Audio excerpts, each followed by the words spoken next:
There's this term that I've often heard called the laid back parent. And we're going to talk about it today.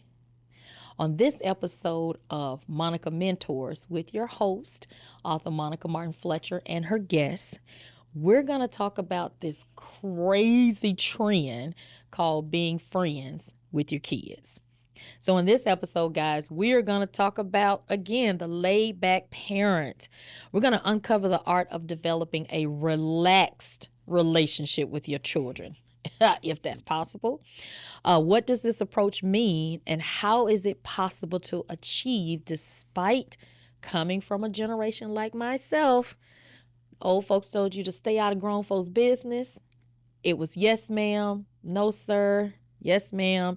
So I need to know, it might be a little hard for people from my generation to agree with this premises, but we're going to talk about it. So join me and my guest today as we dive into these questions and discuss practical tips to start a modern day conversation about parenting. Now, I am so excited. My guest did such a great job on the last episode. I invited him to come back. He did good, not too many dad jokes, no craziness, so he is here. So thank you to my audience for welcoming back my guest, Mr. Travis Williams. Thank Welcome. you for having me. I'll do the clapping for you. Okay.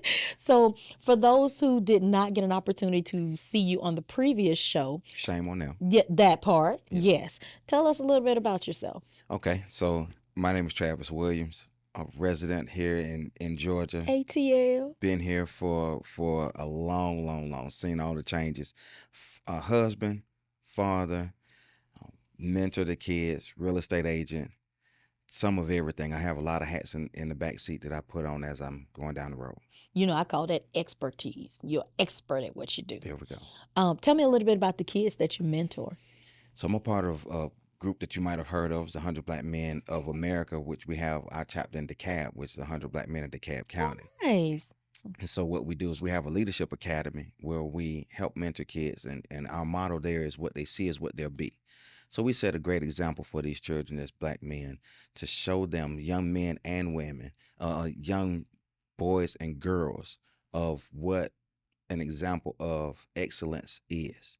So we set that example for them, and we also mentor them and talk to them and help guide them, because kids have problems these days that they can't always discuss with their parents at home, but they come to us, and sometimes we can see these things with them, and they get a chance to talk to us and get a different perspective about things. What age group do you normally mentor? Middle school to high school. Oh, you got some on your hands. Absolutely. Okay. And do you feel that a lot of the kids are responsive or respectful, I guess is another word I'm looking for the mentoring that you guys do? Yes. So we've seen some of them, they come in and they're already there. They just need a little extra polishing on the end. Some of them come in and you can tell that they are really in need of direction. And those are the ones that I kind of get the most reward out of, because once they finish with Leadership Academy, you can tell the change in them. Good. They have a difference in them and how they carry themselves and how they interact with us and respect themselves. Nice. So, ladies and gentlemen, you have two mentors on the platform today. I can't think of two better people to have this conversation, to be able to give you some tips and some tools to talk about this conversation again that makes the hair stand up on my arms, because I really can't relate to this laid back parenting approach. No, not at all. Okay, I feel better. In regards to what, in your opinion, what does it mean to be a laid back parent? You said to be a lazy parent? A laid back sorry. one. I thought you That's said right. like Because that isn't that what it sound. That's what it sounds like in my ears too. I don't get it. Some parents are friends with their children, and they don't want the strictness that they might have experienced as growing up. So they want to be nicer to their children and give them this openness that they can, I don't know, I guess nothing wrong with them being themselves, because you want your children to be themselves, but you still have to be a parent. You still have to have a job to do. And there's a line between parents and children that shouldn't be crossed sometimes. See, I'm like you, because when I think about a laid back parent, I immediately feel like you're giving the child the thinking that there's no rules. Right. You can just do what you want to do, say what you want to say, With no and recourse or nothing yeah, wrong, and it's going to be exactly. okay. So it's almost like, and then it's the cross, I think, that this laid back parent doesn't realize that they may have to bear is the first time that child embarrassed them Yes. out somewhere. Yes. Or, I see that a lot. Yes. And, I'm 50 years old and I still say, yes, Cringe. ma'am. Yeah. Oh, No, yeah, absolutely. Cringe when you hear someone disrespects yes, their parents some kind of way. I still do the same with my mother. Yes, ma'am. No, ma'am. absolutely. Yes. Yeah, Yes. it's the eye. Your parent, you got the eye too? Like my Oh, mom, of they course. look at Of us. course. So that's why, like I said, I'm talking about it because it's so prevalent in, again, social media world. But I'm trying to understand the benefits of it. I mean, what do you think some of the benefits may be? Because I can't think of anything personally. Figured out. I mean, maybe the only benefit you could see is that you want your children to like you. Okay. But from my standpoint, and I have a 29-year-old, a 25-year-old, and an 11-year-old. I don't care if they like me or not. That part. I'm a parent. That's that part. That's And my oldest, different. definitely the oldest two, even though they're grown and they're on their own and they have their careers, they still will, yes, sir, no, sir, respect me, won't call me by my first name.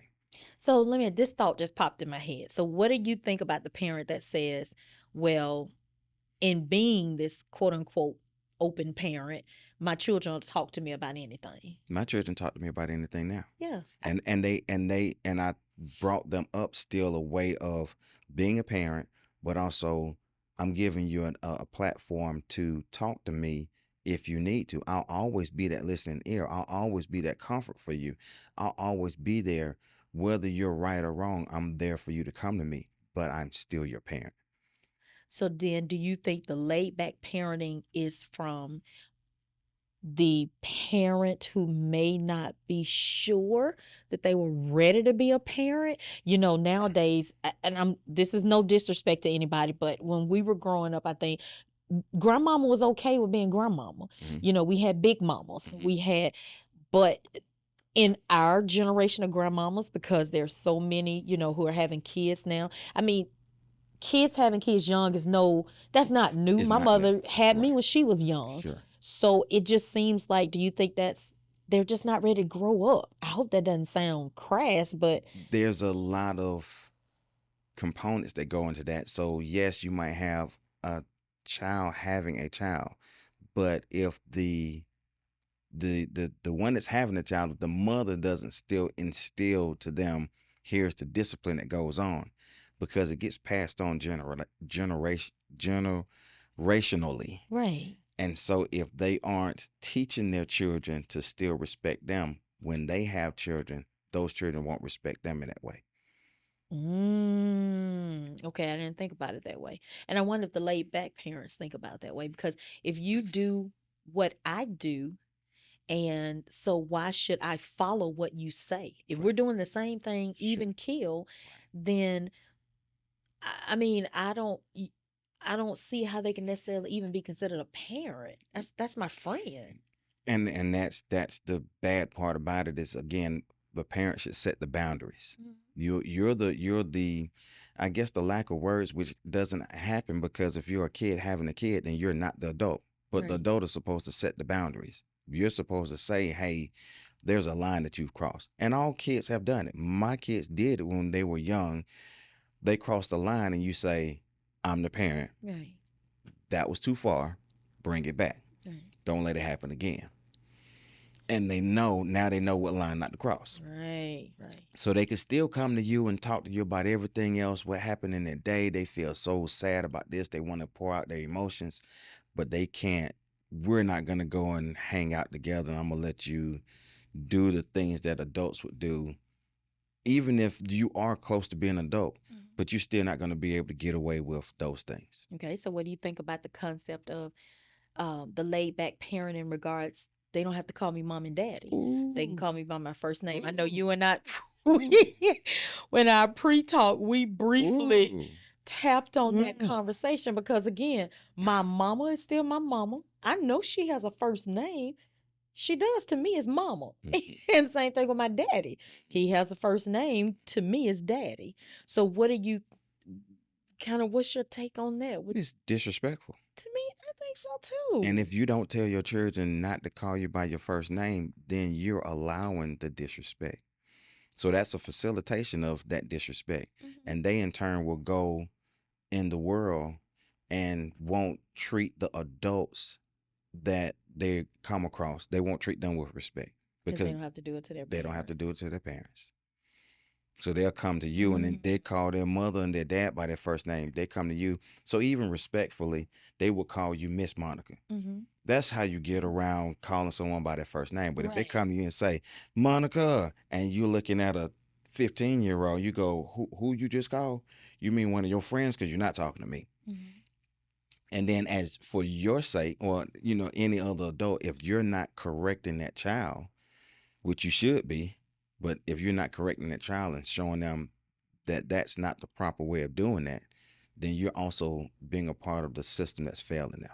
Travis, let me go back to something you said because it's going through my head, and it's a very pivotal thing that you said that I don't even think the laid back parent thinks about. You said that you have to be careful because when they go out to the world, if they're not showing a level of respect by even being able to call their parents, by calling their parents their first name, what's their regard as far as going out to the world? So do you think, though, that does cause a situation even with having issues with authority? Because like three people I know just popped in my head when you said that. And when I think about how they are with other authority figures, it's rough. Because now they will look at an authority figure as their counterparts. They won't look at them as authority. You looked at your parents as the authority. You didn't want to do anything wrong because they were above you. Well, they'll look at anybody else as we're on the same field. We're on the same plane. So they can get to say what they want to say to this person no matter what. And we're not friends. I'm still an adult and you're supposed to treat me as such. And so if you're not correcting that problem, if you're allowing that to happen, even as a parent allowing that to happen with their children, it creates an issue once they leave outside of your house. And you want a great representation. My mom always said, you're supposed to represent our house. I tell my children, you're supposed to represent our house. When you leave out, I'm teaching you in the house. So when you walk out the door, you're representing our house.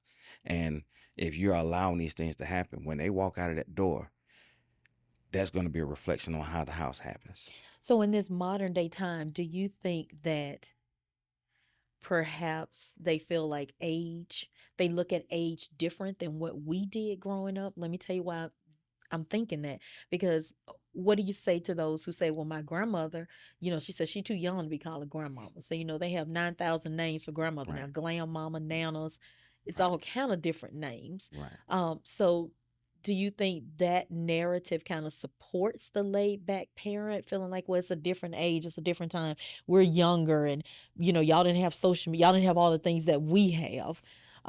You think maybe that supports their argument?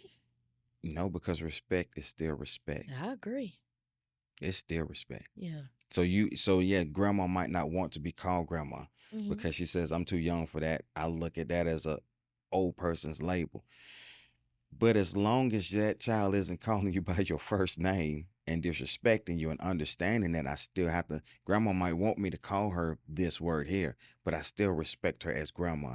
And we don't just go and kick it outside the house like we don't have a care in the world, like they're one of the classmates. Yeah.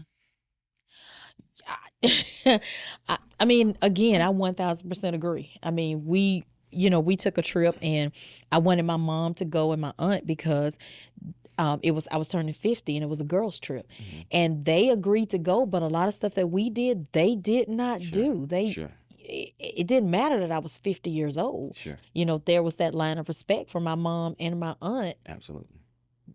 that I don't think they wanted to do it with me, and I didn't necessarily want them to do certain things. I would have did it out of courtesy because we all were together, but it was still that level of respect there. Absolutely. And so that's one of the things, even with the kids, when we are uh, coming to our leadership academy, having these discussions with them about things, having that talk to them about things, respecting the adults. When you're talking to someone, you're giving them the eye contact, shaking hands properly, not slouching, not being distracted by everything else. These things should be taught at home as you grow up, because once you get to a certain age, not to say that you can't correct this behavior, but that behavior is harder to correct once they get older. Right. And they'll realize and they'll say, well, I've done this for so long. Why do I need to change? Because here's what happens in the world. And this is how you go further in the world, by doing the things that are etiquette. Yeah. And if they don't understand that, it makes their job a lot harder. And that's why, being a mentor, we have to explain this to them so that they can understand it. Absolutely. I was thinking one of the ways to foster respect and trust in that area, one of the things that and people look at me crazy to this day, I still do it. It doesn't matter what the age group is. One of the things my parents always taught me is you show a person respect by shaking their hand. Yes. So when you first meet someone, you shake their hand. Yes. I don't care if it's a child. I'd be like, hey, I'm Miss Monica. How and a lot of people don't realize that's a way to, I'm still respectful to them, Right. but I'm still showing it as an authority figure, but I'm letting them know, listen, we're not on the same level. And that's important to what you said. A lot of my kids do that. I'm Miss Monica to everybody. I don't even think half of them know I have a last name because, they so used to call me that. But I think at the same time, though, I have helped them to understand what it means to be in a mutual trusting relationship with me as a mentor. Yes. And so I'm not quite sure, being a laid back, I can't, like, my head is trying to wrap around this. How do you Because gain trust? you can't really, because when you're growing up, and I guess if you were growing up and you were allowed to do it, you're going to let your children do it. Right. So that's something that's a general. I keep messing this word up. Generational thing. Yeah, exactly. It's something that gets passed on. Yeah. You don't recognize it to be a problem because it wasn't enforced when you were growing up. And so now when your child comes, you don't enforce that rule either. Yeah. Because you don't recognize it to be a problem. So you let it slide. And that slide gets bigger, and it creates a bigger problem. I think you also put the children in the mindset of, let's say, like, if they come to children's church with me, Mhm. and again, they're calling me Miss, but then they're calling you Jane or Jim, or I think it sends mixed signals to the kids as well, because I have seen scenarios where the parents have saw me and said, "Oh, that Miss Monica, you better shape up." And I'm thinking, wait, you're with your parents. Why they got to shape up just because they see me? So in that vein, I think the laid back parents need to be careful as well, because why would you want your children to have more trust and mutual respect for someone who's not their actual parent? Yes, but then again, that goes to letting that slide. And so they Right. should automatically know when I drop you off, whenever you go off into Miss Monica's classroom, you're already supposed to be top notch, because this is what I taught you at home. Absolutely. They should be able to walk away and know my child is going to give you the utmost respect. Anybody, every adult, no matter what. So what about the real life conversation? Meaning, my mother was clear. I am not your friend. I am your mother. Knowing what you know and having children in this generation, what does that real life conversation need to sound like?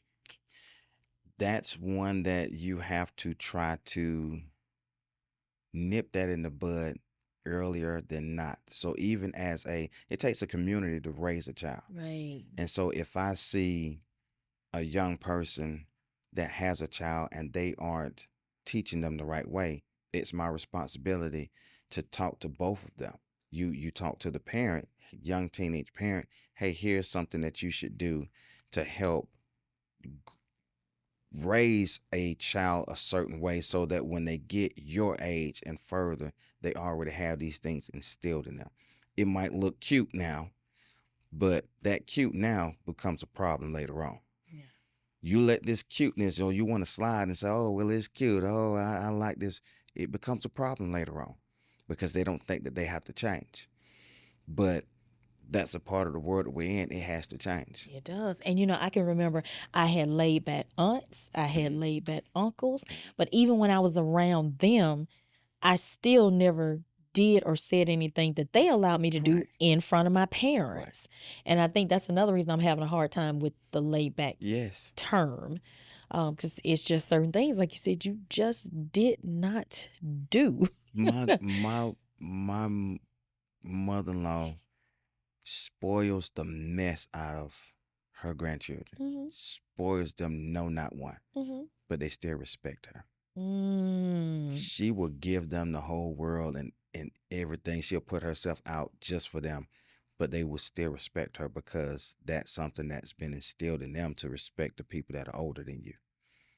Okay, so can you have a friendly relationship with your children? So Oh, not absolutely. laid back, Absolutely. but friendly. Absolutely. Okay, describe that. What does that look That's like? very important. Yeah, how do you have a friendly conversation, relationship with your kids? I talk to my children. So even when they were going to school, when they come home, you sit down and talk to them. How was your day? Let's decompress from the day. Give me your good, your bad, your ugly. Let's discuss all these things. How did this make you feel? Let's talk about your feelings. Mhm. Get your feelings out. I want to hear about it. Give you the care, the comfort, and everything that you need. I'll pour into you. Rub you on your back when you're crying. If you've made the mistake, we'll talk about that mistake and still correct the problem and say, hey, you might feel a certain kind of way, but you were wrong. Here's how you handle this again. Mhm. But then again, there will be a time, and have your game night. Go and have water balloon fights. Whatever you have to go and do, play basketball with your children, whatever you need to do. But as long as they understand, when they cross that line, if you feel like they've disrespected you and they've done something that should not have been, oh, I got you, sucker. Hey, whoa. You certain words you can say, certain words you can't say. See, I sit up in the chair. Right. Yeah. And you have to nip that in the bud when Yeah. it happens. If you allow it to happen, then they figure, oh, well, I can push this a little further next time. And I can push it a little bit further next time. And if you keep letting it slide, it becomes a bigger thing. So, yes, still have fun with your children. Not saying that you have to be a tyrant. Have fun with your children.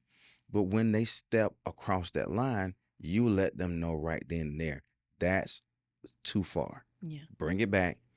I'm your parent, not your friend, but we're going to have fun together. Mhm. And they'll respect it. They'll understand it. They'll say, okay, yes, sir, no, sir, yes, ma'am, no, ma'am. And keep going from there.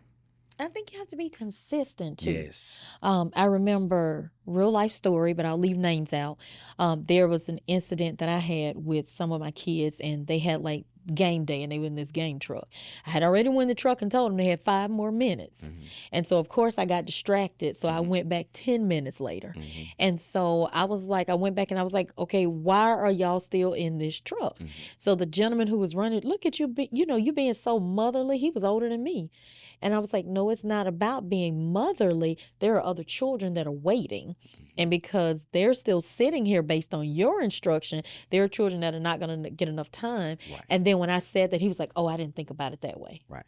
So it's a bigger picture. Sure. Because what you sent, I am a firm believer as a parent, a lot of times what you send out is what you're going to get back in. Absolutely. That's no one thing I hear my sister laugh. She laughs all the time. Lord, did she call her 2 children? She called them her and her ex-husband's name because she can see a lot of stuff that she put out. Oh, you laughing, Travis, you can relate. She sees a lot of stuff that the 2 of them put out that she's now seeing in my niece and nephew, Mm-hmm. And so I think That's why it is also so important to be careful with the laid back mentality. Absolutely. You know, because what are they going to go and teach their kids? And then what if they try to be firm with their kids and they didn't do the same? Right.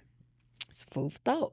So as we are getting down, last two things, I want to know, why do you think it's important to have discipline instead of just going a straight laid back style?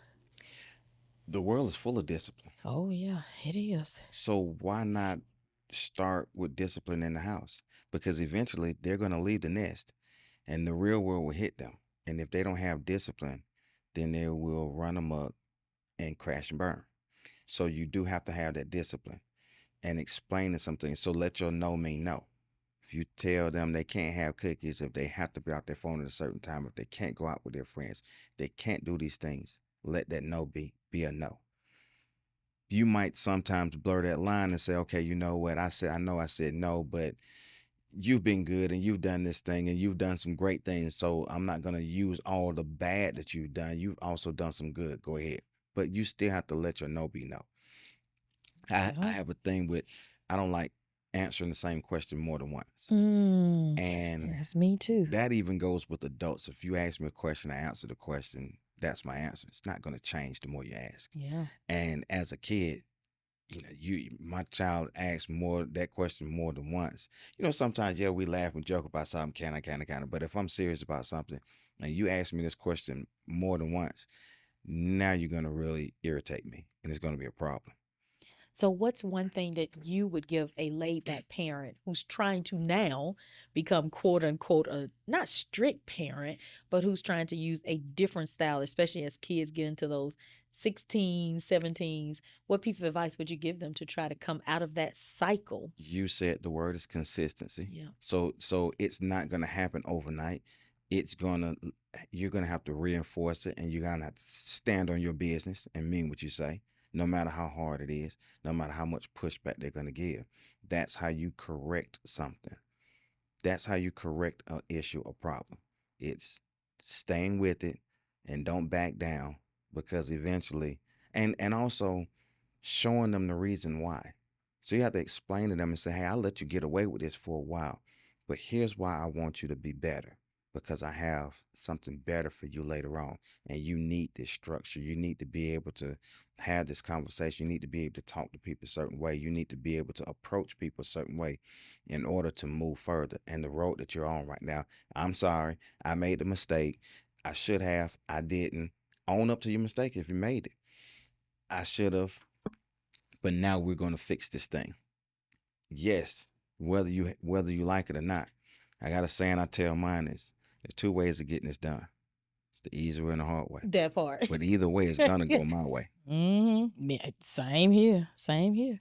So I want you to, before we close out this episode, I want you to look at that camera and tell parents, because they are dealing with social media age. How do you help the parents not feel so obligated to be a laid back parent in this social media age that our kids are growing up in? How not to feel so obligated. Yes. Because I think they feel obligated to be relatable to their kids because there's so much access to social media. So there's a way of being relatable, but not so forthcoming to where you let them have their way. And again, with the consistency, you might have to take their phone from them. You might have to limit their time online. You might have to go in and monitor what it is that they're looking at. Have those hard discussions, set them down and talk about these things and have that conversation. They might not want to open up with you about it, but you have to have those conversations, because if not, social media will eat them alive. And spit them out. Ooh-wee. It's a great tool, but if parents don't start talking more, it's going to, that show we used to have, A Different World. It's going to be a different world. Yeah. And what we're saying verbally is not going to make a whole lot of sense to them. Right. Oh, wow. Okay. All right, y'all. You heard it right here from my guests as we wrap up today. Remember, always building a friendly, relaxed relationship with your children is not being just a laid back parent, but you need to try to foster trust and mutual respect. I always say it, guys. Proverbs 22:6. Start children off in the way they should go. My guest mentioned that several times in this conversation. And even when they are old, they weren't turned from it. Ephesians 6:4 reminds us, daddies, mamas, do not pick. Don't listen, they're your children. I'm paraphrasing this scripture. They are your children. They're not social media's children. They're not your neighbor's kids. They are your children. So bring them up in the way that they should go. So when they are old, I'm going to say it again, they will not depart from it and they will hear your instructions just as sure as we're having this episode today. I hope that you guys learned something. You know, I'm going to always bring you conversations that may need to be talked about, but not necessarily in the forefront of what we're thinking in regards to what the children need to hear. But trust me, they want to know it. They want to hear it and they want you to talk about it.